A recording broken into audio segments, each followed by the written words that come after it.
꽤 큰 충격입니다. 사실은 IMF와는 다른 모습이 전개된다. 이게 제일 큰 부분입니다. 그게 우리가 한 번도 겪어보지 못한 언제 도전인데요. 장기적으로 처음으로 저성장에 접어들게 됩니다. 지금 한 3년, 4년 뭐 이 정도 성장률이 낮은데요. 이게 앞으로 한 15년 이렇게 지속된다면 어떻게 될 것인가 이걸 이제 상상을 해보셔야 됩니다.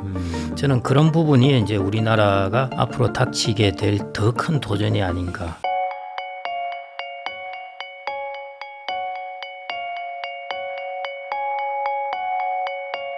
안녕하세요. 부익남TV의 부익남입니다. 오늘은 미래에셋 자산운용 고문이시자 대한민국도 대표 노후 준비 전도사로 활동하고 계시죠. 김경록 박사님 모시고 최근에 또 혼란스러운 한국 경제부터 또 미국 그리고 이제 앞으로 우리는 또 어떻게 노후 대비를 해야 되는지 다양한 이야기 한번 나눠보겠습니다. 박사님 안녕하세요. 예, 안녕하세요. 반갑습니다. 네, 저희가 촬영 전에 뭐 잠깐 또 얘기를 나누었는데 사실 지금 뭐 투자해 놓으신 분들 다들 뭐 마음이 막 되게 막 심란하고 또 어찌 보면 이런 것들이 또 노후 대비를 하려고 또 미리 세팅해 놨던 분들도 많으실 텐데 그런 분들이 이제 또 자산이 막 이렇게 막 흔들흔들 하니까 요즘 되게 걱정이 많습니다. 그래가지고 저 박사님한테 좀 이런저런 얘기도 한번 여쭤보면서 도대체 어떻게 이 상황을 좀 타개를 해야 될지 대응을 어떻게 해야 될지 이런 것도 좀 한번 여쭤보고 싶은데요. 우선은 그 최근에 뭐 IMF도 그렇고 지금 뭐 여러 곳에서 뭐 동일한 의견이지만 올해 한국 경제 성장률 뭐 되게 안 좋다 뭐 이런 얘기들이 막 나오고 있는데 경제 성장률이 계속 내려가고 뭐 그리고 뭐 회복의 기미도 좀 보이지 않는데 이런 뭐 원인이나 뭐 이런 것들은 뭐 어떻게 평가하고 계시는지 궁금합니다. 네, 이제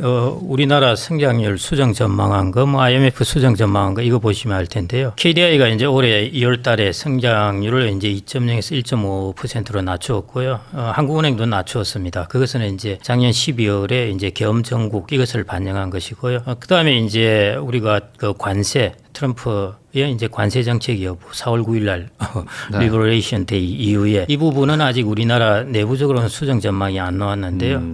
그 이후에 수정 전망 나온 것은 이제 IMF입니다. IMF가 이제 최근에 내놓은 수정 전망이 우리나라 성장률을 2.0%에서 이제 1.0%로 반토막을 냈고요. 아마 우리나라 기관들도 이제 관세 정책의 불확실성을 반영한다면은 아마 우리나라 성장률 전망을 1%대 초반으로 다 이제 수정하지 않을까 싶습니다.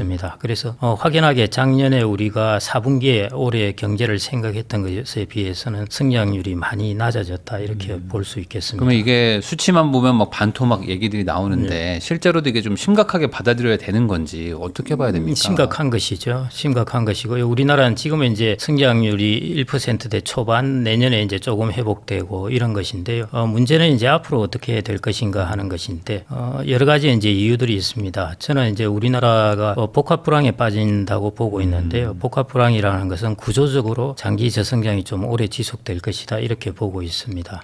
우리나라의 부채 문제 이거 뭐 다 아시는 문제이고요. 그런 부분. 그다음에 우리나라가 부채를 증가시키면서 돈이 기업과 그다음에 가계가 모두 지난 5년 정도 보니까 대략 한 700조 가량의 부동산에 들어갔습니다. 그러니까 조금 돈 놓고 돈 먹기 하는 자산 시장으로 들어간 셈인 것이죠. 그래서 열심히 이렇게 기술이라든지 이런 부분에 투자되는 부분이 좀 부족하고 그다음에 부채는 증가했으니까 이제 페이백을 해야 되는 시기이고요. 그거보다 이제 더 조금 뼈아프게 지금 우리가 충격을 받고 있는 것이 일종의 호두까기 기계 신세입니다. 호두까기 기계가 호두를 중간에 넣고 이렇게 콱 눌러서 까는 것인데요. 호두가 우리나라의 신세라고 보시면 될 것 같고 호두까기 기계 밑에는 이제 중저가 상품에서 가성비로 공격해 오는 중국의 제품들 심지어 최종 소비재뿐만 아니라 중간재까지 공격을 해오고 있지 않습니까? 화학이라든지 철강 이런 것. 그다음에 이제 하이엔드 쪽에도 우리나라가 고부가 가치 쪽을 치고 들어가지 못하고 있습니다. 그러다 보니까 위에 고부가 가치 산업은 잘 못 뚫고 있고 밑에서는 우리의 중저가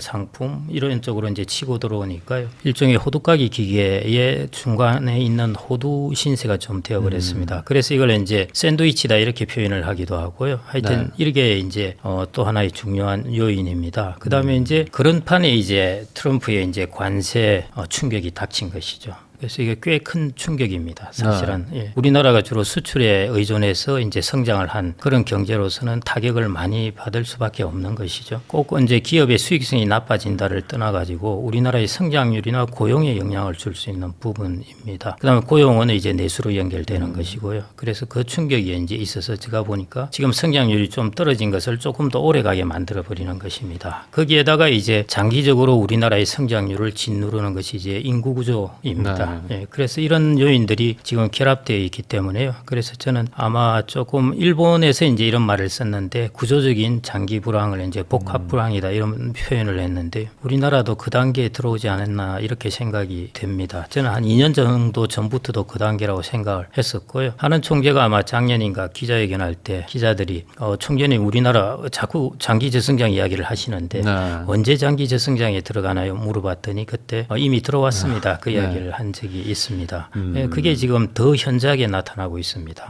관세 부분, 그다음에 중국이 의외로 하이엔드 쪽에 기술이 상당히 뛰어났고요. 최근에 이제 CATL에서 그 소디움 배터리도 이제 발표를 했는데 그 배터리 애널리스트 이야기를 들어보면 정말 이게 엄청난 쇼크를 받았다입니다. 결론은 테슬라도 보다도 훨씬 앞지를 수도 있을 것 같은 그런 것이라고 보고 있는데요. 거기에다가 이제 딥시크 있었죠. 중국이 이제 기술에 투자한 것들의 효과들이 이렇게 하나씩 나타나고 있고 그래서 이런 것들이 의외로 우리나라의 기술을 빨리 추격을 해버리고 그다음에 중저가 상품을 뒤에 치고 올라오는 것입니다. 그래서 이런 것들이 제가 2년 전에 보았던 것보다 더 사실은 심각한 상황의 충격이라고 보아집니다. 그래서 저는 2년 전에 우리나라가 장기 저성장으로 간다고 보았던 것보다 조금 더 심각하게 가지 않을까 그렇게 보고 있습니다. 그러니까 저성장의 어떤 그 속도나 아니면 좀 더 수준이 훨씬 더 강력할 것이다. 예상했던 그렇습니다. 것보다. 그러면 거기에 지금 어쨌든 더 엎친 데 덮친 격이 지금 관세 뭐 정책일 그렇습니다. 텐데 이거에 관해서 뭐 의견이 좀 분분한 것 같아요. 그러니까 이렇게 하다가 결국에 또 풀어줄 것이다 해서 뭐 일기처럼 좀 그렇게 약간 겁주기용으로 얘기하는 분들도 있고 아니다 이거는 좀 더 길어질 것 같다 이런 얘기도 있는데 뭐 박사님은 어떻게 보십니까?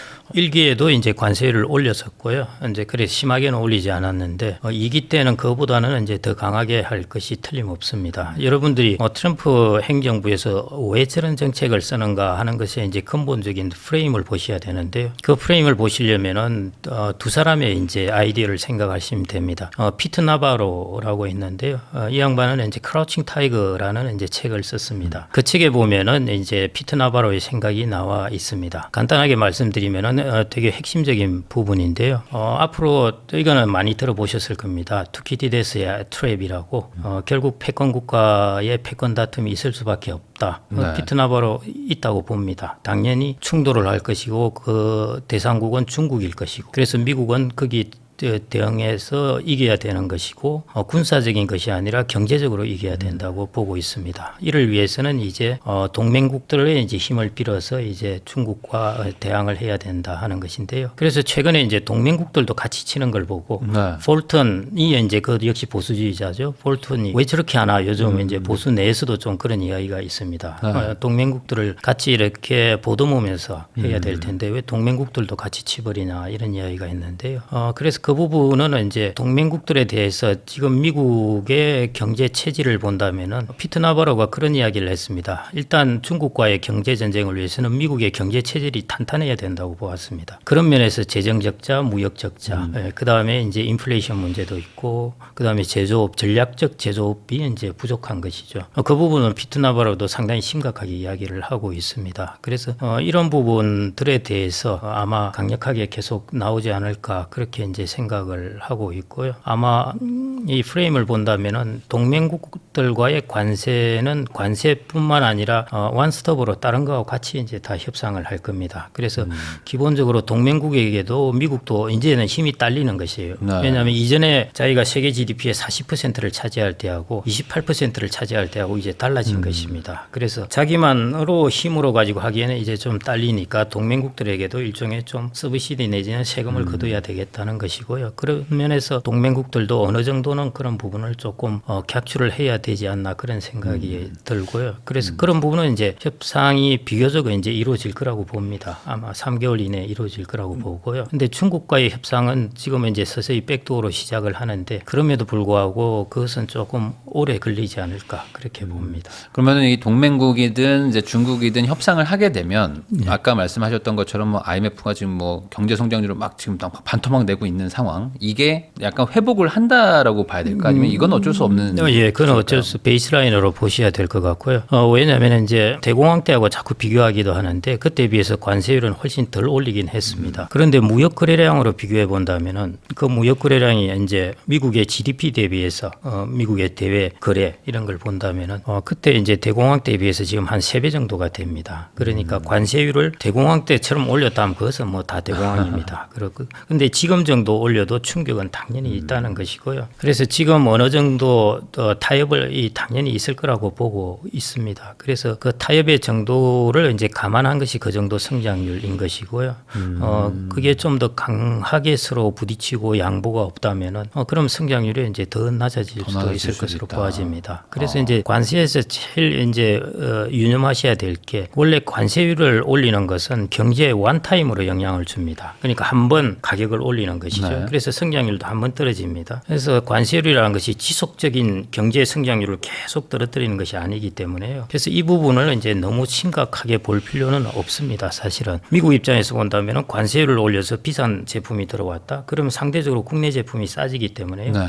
이 제품에 대한 수요를 늘리기 때문에 미국 경제는 생각만큼 그렇게 크게 타격을 안 받는다는 것이죠. 그런데 네. 제일 큰 부분은 불확실성입니다. 이게 도대체가 지금 미국에 공장을 지어야 되나? 뭐 공장 오케이 지었다 그러자. 그런데 한 4년 동안 열심히 공장을 짓고 났더니 갑자기 관세율 정책이 바뀌었다. 행정부가 바뀌면서. 그래서 여기 제품을 생산했는데 경쟁력이 없어졌네.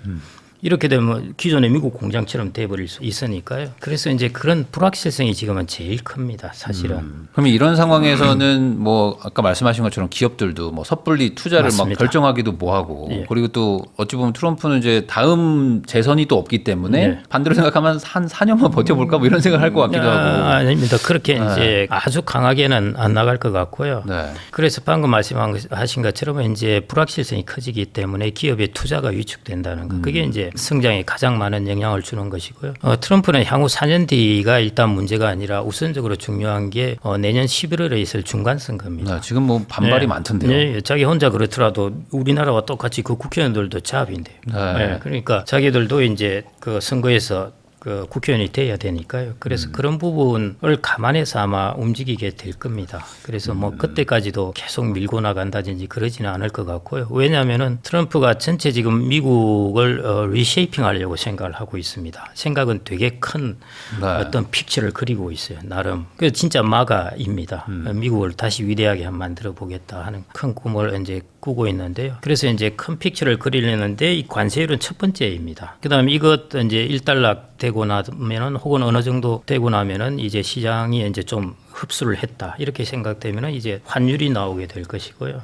환율 정책이 또 나올 겁니다. 그래서 그 다음에 이제 또 나올 불확실성은 이제 이런 관세 충격하고 환율의 변화에 대해서 미국 경제가 침체로 빠지느냐 빠지지 않느냐 하는 이야기가 또 몇 개월 후에 나올 수가 있습니다. 그래서 그때까지는 이제 시장의 변동성은 조금 지속되리라고 보고 있고요.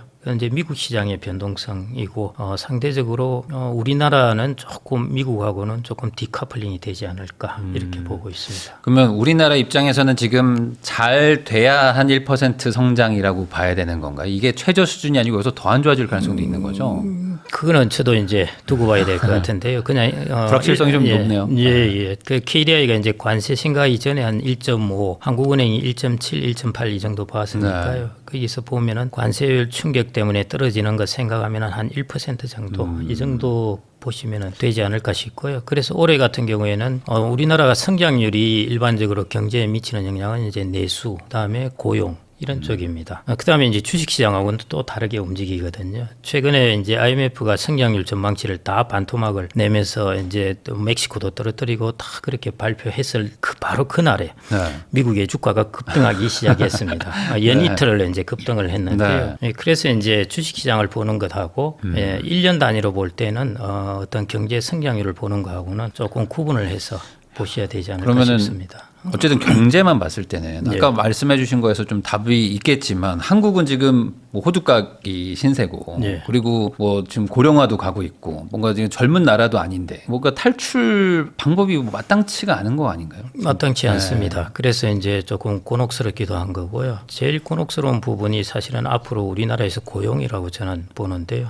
청년층의 고용입니다. 네. 예를 들어 이번에 이제 우리가 현대차가 미국에 이제 공장을 짓겠다고 한 것이 자동차만 가는 것이 아니지 않습니까? 철강도 가고 하면서 수직 계열로 이제 네. 움직입니다. 그래서 거기서 거의 이제 자동차 생산의 수직 계열을 뿌리를 내리듯이 거의 미국 기업처럼 이제 가려고 하는 것인데요. 그러면은 이제 그런 생각을 하죠. 야, 거기 가서 경쟁력이 있느냐? 기존의 미국 자동차도 자꾸 밀리고 있는데 하는데 이제 현대차 같은 경우는 이제 자동화를 통해서 비용을 줄이겠다는 것이죠. 국내에서는 이제 자동화 라인을 깔려고 하니까 반대에 처해가지고 그렇게 전격적으로는 못 깔지 않습니까? 조금씩 깔아 나가는데 저희가서는 이제 그걸 깔겠다는 것이죠. 그게 이제 앞으로 재밌는 이제 이슈 중에도 하나가 되게 될 텐데요. 자동화라는 것이 벌써 몇 년 전에 우스갯소리가 있었습니다. 상해에 공장이 만들어지면은 거기 개 한 마리하고 사람 한 마리가 있을 것인데 개는 그 공장을 지키려고 있고 사람은 개한테 밥을 주려고 있다. 뭐 이런 우스갯소리가 있었는데요. 지금 베트남 같은 경우에 이제 신발 공장 이런 것들이 있는데 이게 결국 아디다스라든지 이런 것들을 이제 생산해 주는 공장이거든요. 여기에 있는 사람들이 공장을 어디로 옮기려고 생각을 하느냐. 처음에 중국에 있다가 베트남으로 왔고요. 베트남 인도네시아 쪽으로 와 있는데 아이러니하게도 다들 다 어디로 옮길까 하면 혹시 인건 비싼 아프리카로 갈까 어디로 갈까 하는데 의외로 거기서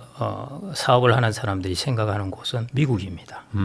소비 시장이 있다는 것이고요. 네. 그 다음에는 자동화를 통해 가지고 인건비 부분이 이제 점차 전체 생산 비용에서 크게 차지하지 않는다는 것이죠. 그래서 그런 면에서 이제 앞으로 소비 시장 중심에 지금까지 소비 시장과 생산 시장이 분리돼 가지고 미국은 소비 시장으로서 기능하고 생산은 다른 시장에서 하다 보니까 미국이 이제 적자를 계속 기록을 했죠. 그런데 이제 자꾸 이게 이제 소비 시장과 생산 시장이 조금씩 결합되게 되면은 그러면은 세계의 무역 구조가 어떻게 바뀔까 하는 것. 저는 그런 것들이 앞으로의 중요한 이슈가 되지 않을까 싶습니다. 오히려 인건비의 비중이 낮아지니까 물류비라든지 그렇습니다. 뭐 관세 이런 맞습니다. 것들이 더 비중이 예. 커지니까 아예 그냥 그 시장으로 들어간다. 그러면은 뭐 반대로 얘기하면은 한국도 고용이 안 되겠지만 뭐 미국으로 공장이 들어간다고 해서 미국 내에서 고용이 늘어난다고 보기도 참 어려운 거 아닐까요? 예, 물론 전격적으로 늘어나지는 않을 텐데요. 그래도 기본적으로 어느 정도 줄지는 않으니까요. 다른 나라들은 막 예. 줄어버리지만. 예. 그러면은 우리나라 저도 아까 그리고 들은 아시다시피 얘기- 자동차 산업하고 서비스 산업하고는 다른 게 자동차 산업은 연관되는 산업이 많지 않습니까? 네. 그래서 이제 그것뿐만 아니라 철강이라든지 이런 것도 같이 들어가다 보면요. 그래도 어느 정도의 고용은 이제 있을 수밖에